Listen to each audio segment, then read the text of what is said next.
सुप्रभातम्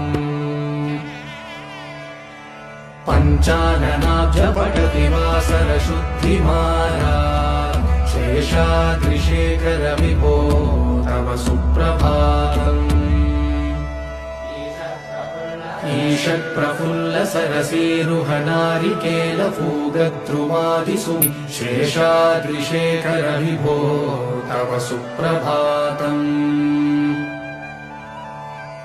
उन्मील्यनेत्रयुगमुत्तमपञ्जरस्थाः पात्रावशिष्टकदलीफलपायसानि भुक्त्वा सलीलमतकेलिसुखाः पठन्ति शेषाद्रिशेखर विभो तव सुप्रभातम् तन्त्री प्रकर्ष मधुरस्वनया विपञ्च गायत्यनन्तचरितं तव नारदो।